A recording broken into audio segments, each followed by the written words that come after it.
U turn తీసుకున్న తర్వాత అనేక సందర్భాల్లో అందరినీ 33 జాతీయ పార్టీలను ఐక్యం చేసి ప్రజలను ఐక్యం చేసి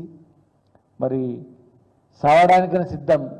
వెనుకడుగు నేనని చెప్పి తెలంగాణ తెచ్చిన తర్వాత ఏ ఆశయాల గురించి అయితే తెలంగాణ తెచ్చిండో ఒక వ్యవసాయం ఎట్లా ఉండాలి ఆనాడే తెలంగాణ రాకముందే ఎన్నోసార్లు కేసీఆర్ గారు వెంబడి మేము పాలు పంచుకోవడం వ్యవసాయం ఎట్లా అభివృద్ధి చేయాలి ఉద్యోగుల జీతభత్యాలు ఎట్లా ఇవ్వాలి నిరుద్యోగులకు ఏ రకంగా ఉన్నాయి రైతాంగానికి మనం ఏం చేయాలి కులవృత్తులు ఎట్లా ఆదుకోవాలి బడుగు బలహీన వర్గాల వాళ్ళకి ఎట్లా మనం చేయాలి అని చెప్పి ఎన్నో ఆలోచన చేసి ఆనాడు జయశంకర్ గారు వారితో కలిపి ఎన్నో సందర్భాల్లో మేమందరం కూడా పాల్పంచుకోవడం మరి ఆ రోజు తెలంగాణ వస్తే సార్ ఇవన్నీ తర్వాత చేసుకోవచ్చు సార్ ఇప్పుడే ఎందుకు అనుకుంటే లేదు మనకు విజన్ ఉండాలని చెప్పి ఒక విజన్ ఉన్న నాయకుడిగా తెలంగాణ వచ్చిన తర్వాత ఎన్నో ఆ రోజు అనుకోనటువంటివి ఇంకా ఎన్నో ఎలక్షన్లో మేనిఫెస్టో లేనటువంటివి ఎన్నో హామీలు ఇచ్చి ఎన్నో అమలు చేసి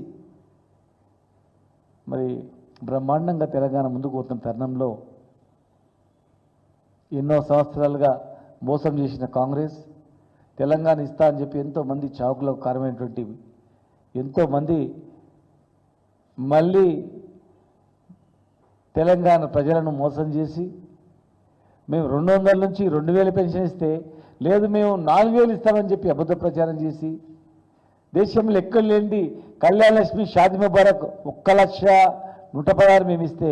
లేదు మేము తులం బంగారం ఇస్తామని ఇంకొక ఆశ చూపి ఈ దేశంలో ఎక్కడ లేనటువంటిది ఎకరాకు 10,000 రూపాయలు రైతు బంధు ఇస్తే లేదు మేము 14,000 ఇస్తామని చెప్పి ఇంకొక రకంగా ఆశ చూపించి అట్లా ఎన్నో ఉన్నాయి చెప్పుకుంటూ పోతే చాలా ఉన్నాయి మేము దళితులకు 10 లక్షలు ఇస్తామంటే మేము 14 లక్షలు ఇస్తామని చెప్పి ప్రతి కులానికి ప్రతి వృత్తికి ఎన్నో అబద్ధపు హామీలతో అధికారంలోకి వచ్చి మరి ఈరోజు రైతు కూలీలకు ఇస్తున్నటువంటి 2,500 రూపాయలు ఎక్కడ పోయినో తెలియదు కౌలు రైతులకు ఇస్తున్నటువంటి రైతు బంధు ఎక్కడ పోయిందో తెలియదు అసలు ఎకరా 2 ఎకరాలు కూడా ఇచ్చే పరిస్థితి లేదు రుణమాఫీ చేస్తాం ఇప్పుడే మీరు రుణాలు తెచ్చుకోవాలని చెప్పారు రుణమాఫీ ఊసేయలేదు